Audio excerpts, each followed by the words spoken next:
This is The Scene on BBC Radio London with Aurie Styla. This is The Scene. That's our track of the week, Emma V featuring Ego LMA. I hope we never break up. My name's Aurie Styla. This is The Scene, BBC Radio London. I got my next guest in the building. Mad excited to have her in the house. We've had a little conversations just beforehand. Ladies and gentlemen, can I just say one of the UK, like in charge of one of the UK's leading entertainment platforms for gaming, anime and comics. So you know I'm in my element if you know me. You know I'm in my element.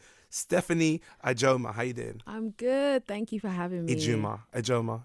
You know what? I've given you the English pronunciation. Yes. Because I think it's a lot easier for you. No, but how would you say it? Because the producer said it in my ear and he said it wrong to what you just said.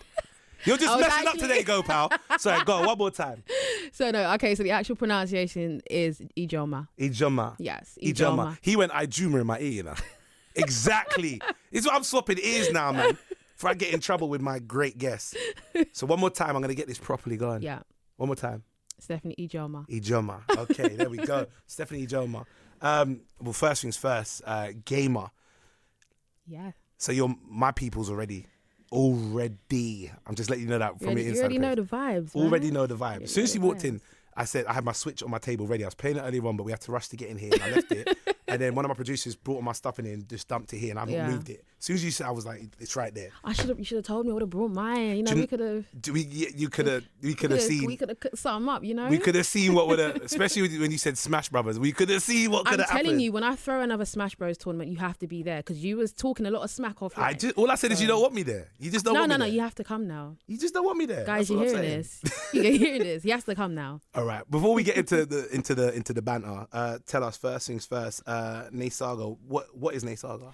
Nasaga is a place where, firstly, is somewhere I escape from. Gaming, comics, and anime is something that I've always loved growing up as a child, and it's somewhere where I just escape. You know, when life is stressing, whatever, this is where I go to. This is my escapism. And I've always been a gamer growing up. I've always been into comics. I've always been into anime. All that, you know, quote unquote nerd stuff. I've always been into. So, I've always been in my own world, but then growing up, you don't really see people who look like you in that sort of space. Very true. You know, a community of it. And, you know, the gaming industry especially is a very white-dominated industry. Definitely. And I wanted to just create a space where people have a voice, where people are recognised, where people are represented, and, you know, when people okay. Sure. When people are represented and, you know, people, you know, celebrate one another, especially being a black woman, being a woman in the industry. You know, we're not treated fairly or equally. So I wanted to create a space where no matter what, if you're a man or woman, you know, black, white, whatever, you are in this space because you are loving the same thing. Yeah. And, you know, Nasaga is a place where we celebrate gaming, comics and anime together. The latest gaming news, the latest anime drops, me giving you the latest exclusive, reviewing games, giving authentic opinions, being the voice of women who want to be heard but didn't have the chance to be. So, and then just creating this kind of space for people after me to come into. So yeah. Amazing. Thank you. You said earlier on, which I know already as well, and you've said, I just want to highlight, you said, firstly being a person of colour within this industry and then being a woman of colour. Yeah. Often you find, especially with gaming, it's definitely male dominated. Absolutely. And then you have, in terms of people's backgrounds, you do find that there is a minority of quote unquote ethnic minorities within the industry. So it's very important to highlight that is something that does go on. I'm starting to see now a lot more of us not only show our love for gaming, but get involved within panels and conversations. Yeah. I mean, every couple of days, me and Midas are bantering about... Shout out to Midas. Me and Midas are bantering about him being able to get up into these spaces, but also talking smack about us going back and forth with our gaming stuff. And then even Marcus Bronzy, who's into it as well. It's great to see so much people now saying, yo, I'm a gamer and I actually thoroughly enjoy this. And now we have more of a platform to discuss like these even things. people like Jayanne from Black Girl Gamer. Gamers. Yeah. Shout out to her, Timmy from the Nerd Council, and, you know, his crew and everything. Like, there is more of us. It's just now supporting one another and elevating each other, so then people can see that, wow, we are recognised, and then we can go forward and build this newer generation and this newer community. Yeah. So, yeah. It's interesting because you think that something like this, where everybody gets involved, gaming, comics, anime, especially with comics and anime, it's definitely a wider audience, I would say, than not an audience, a wider base of people that not only are an audience, but then definitely put their input into things like anime. I mean, my brother who's filming right now is a killer Naruto guy. I'm not a Naruto fan. Ooh. I'm sorry. Ooh. He shook his head a little bit, but he said it's all right. Okay. But I know it's very, very popular. It did help. It's a really big influence, especially in black people who really enjoy anime. And Naruto is something where it's favoured a lot. So, you can't knock that down or anything. And that's true. And as I'm saying this, it's really weird to think that even within industries like this, which is purely based on escapism, fun. Let's get into a game that we can say, all right, forget the world for a second. Yeah. I am now whatever character I'm playing as. Exactly. You think that something which is so kind of open and liberal would still have a much more diverse, not just audience, but those who are creating and putting out these platforms for everybody of that diversity to jump on board.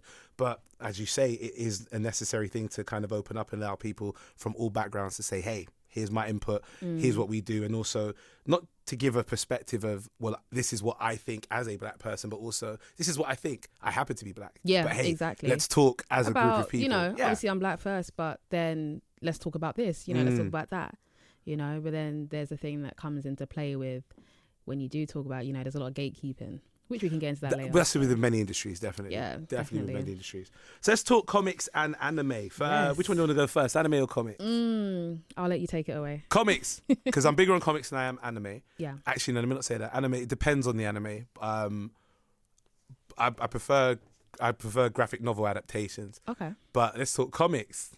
The big question everyone likes to ask, the same like we get with, is it Xbox or PS? Comics. DC or Marvel, firstly? Okay, if you're a real fan, you're DC. Not gonna. The thing is, DC have its own sort of.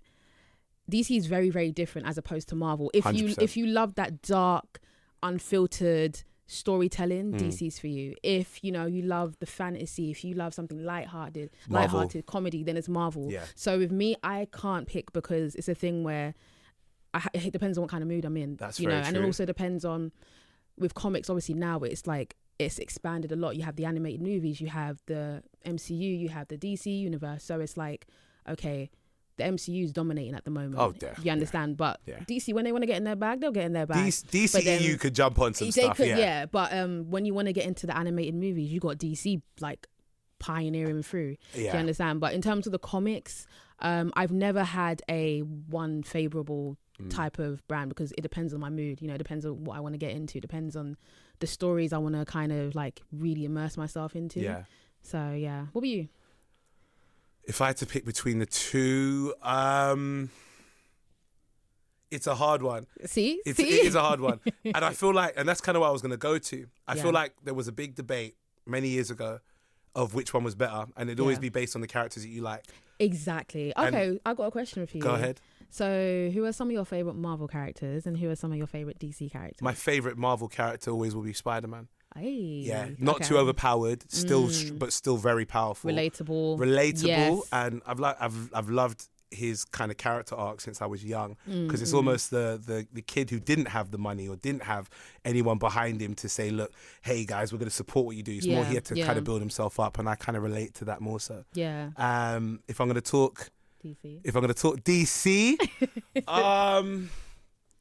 it's a difficult one. I've got a wide amount of characters that I love from DC, but if I'm going to go for the main ones of let's say people from the Justice League, it's always going to be Bats. Bats for me is the one who, for some reason, is everyone's afraid of because he's just so intelligent, knows everything, and he has no powers. I don't like the ones who are too overpowered. Do you know what I mean? When you have a Superman out there, it's great because watching him do what he does, it's great. But it's almost like, well, if you don't know how to figure this out, just get Superman to destroy everything. And maybe you don't want that. Maybe you want to go. You want someone to be more I love Superman, tactical. But yeah, I know exactly what Which you is mean. why I really appreciate Batman and Spider-Man as well. Somebody who you see his ability and skill have to be the thing that creates the solution, as opposed to, well, I'm all powerful, let me destroy the place or let me just mash up the place. I'd rather him go, all right, I have to do this tactfully to do that. And you see that in a lot of the adaptations. Like, do you remember Amazing Spider-Man 2. Yes. The scene where he first sees Electro and is in like Times Square. Me and my brother spoke about this not too long ago, and he's in Times Square and you see him see that he's got to stop everybody touching the handlebars that Electro's about to electrocute whilst also catching the car. Yeah. And he goes into his spider sense and does that. It's almost like literally the logic and it's the breakdown of that. Seeing that happen and go, how are you going to do this? And then see him figure it out and then go. The execution is what makes me go, Spider-Man over someone who could just lift up the entire city and go, yeah, dash that away. Who's your favourite Spider-Man adaptation? Tom Holland, Andrew Garfield, Tobey Maguire? Okay, before we say anything, Spider-Man 2 with Tobey Maguire is up there. It's one of the better ones. Of the three, it's the better one. Yeah, but Tom Holland is the better. Like, Tom Holland has the best Peter Parker version and Spider-Man version. I don't know. You have to like Tom Holland has everything that you love about Spider-Man, and it's just all right. So I'll give you that. I give you that. I prefer. Okay, if I'm going between all three, I love this. We're getting geeky now, guys. I like it. I'm sorry. That's all right. So, all right. Maguire's Spider-Man made me feel more dread in terms of things are going really wrong for him and him trying to overcome. Okay. Like if you look at number 2, when he couldn't figure out his powers again and had to try and find them, when Doc Ock knew who he was and was going after Mary Jane. If you look at even the third one, the film's not the best, but when Venom and Goblin and Sandman were all going after him, it felt like there was more dread in terms of people that are trying to take him out. Yeah. That's why I kind of like that. How do you overcome this for Maguire? With Andrew Garfield. I hated him. Oh, no, you don't say that. He's big head, man. He's big head. All right. God. Garfield's Spider-Man character was better than, I believe, Holland's. In terms of in terms of smack talk, in terms of egging on his opponents, Garfield's Holland Spider-Man does that as well, though. Not like, and I believe because Holland is young as well. Yeah. You're gonna grow to love him, and the fact that the way he fitted in so well with the MCU, the way that obviously with Garfield and Maguire, we've had to retell the story over and over again. Holland, they just threw it right in there. I feel like we knew, because everyone knew how the backstory generally is. He got bitten by a spider. Let's just get into it. He proper tells the Peter Parker character really, really well, and especially with Spider-Man, he always has his hardships, and I feel like because he's so young as well, he's trying to navigate how to be responsible and all these kind of things, trying to be like Tony Stark, like trying to be like this, but you really get to grow with him. And I get that, which is why I still feel there's a young element to him, because there's still stuff about him that's unsure of himself. Yes. But all right, I'm not saying that's wrong. I feel that's great to follow. But with Garfield, what I liked is as soon as he had the suit on, he's smack talking everybody. So everybody gets targeted. When he was going up against Sid Savage, but before he had the suit on, the Rhino suit. Yeah. When he was talking about him when he was driving, he's teasing him. When he was talking about Electro, calling him Sparkles and stuff like that, he's teasing him. The kind of the goading on that Garfield gave, more so than Holland. Holland was like, can I do this? How am I going to do this? Okay, but based on that, would you prefer an actor and a character playing one character better than the other? Because obviously with superheroes you have like their alter egos. The alter egos. Would you prefer someone just playing a better version of the alter ego, or would you prefer them like really smashing both sides? So you're gonna want both sides. You're gonna want both sides. I get you, but it's one of the ones that is no one's ever gonna be able to find the right answer for this. It's the same with all the different Batmans that we have as well. Like, who's your favourite? Oh, God, listen, we can't do this. I'm sorry. No, it's fine. No, we can't do, because I can go for everyone why I liked each and every one of them, apart from Clooney. We're not even going to go into Clooney's that not even a question. Clooney played a good Bruce Wayne, but just because he played George Clooney in terms of a pretty boy that everyone liked. But yeah, it's not about, it's about you. We got to talk about you. I'm sorry. No, let's get into it. No problem. Absolutely no problem. We could definitely get into this. Definitely get into this. So you've got to work with people like EA, ASOS, Puma, Twitter. Yeah. You definitely have brought in certain, how can I put this? You've definitely brought in a certain amount of attention onto gaming in ways that maybe people haven't seen before. What was it like working with these guys, and how did it help the brand? They are amazing. So for example, I have a really good relationship with them to the point where they are very supportive. So me and them collaborated for the FIFA 20 Yeah. launch, yes, and they were really good. They're really supportive. They really wanted to just see gamers just gaming. They really wanted to see what the community is like from a different perspective.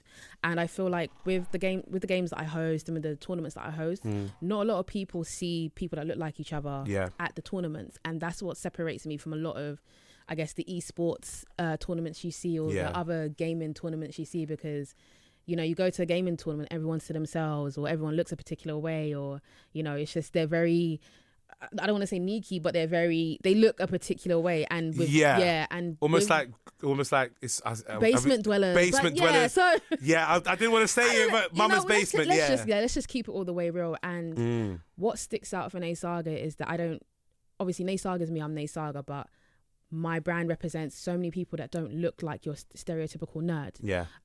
You can be attractive and you can love games and all that type of stuff. And you can be a guy who's in a suit and stuff, but be so geeked out that like the new Call of Duty is coming out, and you can share that experience with somebody that just looks like you. So people coming together to these events really does help meet each other, especially for women as well, because they don't have safe spaces to be in gaming events and gaming, like, you know, tournaments and stuff. But when they see myself and, you know, with my friends who help me host my events, they see there's other women just like them, you know, actually here, actually enjoying themselves, connecting with people. And it also kind of, you know, gets rid of the whole stereotypes and the ignorance, because, you know, again, like I said, the industry is very male dominated. Men think of women in a particular type of way when it comes to gaming. They think we don't know anything, but when you come to my tournaments, they're literally talking to one another like it's nothing. They don't, do you know what I'm saying? So it's kind of diminishing all of that. And then, you know, on top of that, like working with Twitter and everything like that, it's just like, these are brands I never thought in a million years I'd work for or work with, you know, but for them to see what's so different about Nay Saga, and I'm always a believer of, you know, being a product of quality over quantity, because, you know, you can get a lot of like big e-gamers and, you know, big streamers working with these brands, and you never feel like you can actually reach there and like work with like ASOS or work with Puma. But if you really believe in your brand and if you really believe in what you stand for, the brand will also believe in you as well. So yeah. Nice. There's so much I want to talk to you about with this, but we're gonna head to the news in just a second. No problem. Right, you're not going anywhere for a while, are you? No. You're sticking around, yeah? We're chilling. All right, well, we're gonna definitely catch up in a bit when I grab everyone in the room. How can people follow Nay Saga? So you can follow me on Twitter, Instagram, Facebook, on my website, all Nay Saga. I'm also on YouTube, Nay Saga as well. So I'll be, you know, sending all that content for you. And yeah, you know, just catch me there. You'll catch that when all my latest events are, what I'm doing, where I'm at. And if you want to connect with me, you're more than welcome to. All right. And Nay Saga is spelled Nnesaga. Nnesaga. Just so you guys know. Stephanie, thank you. Thank you for having me. Hanging about. We're going to talk some more. I got to talk up what's going to be happening next, because there's people in the building that want to find out where we're going to go in the next hour. So you just sit right there for me 1 second.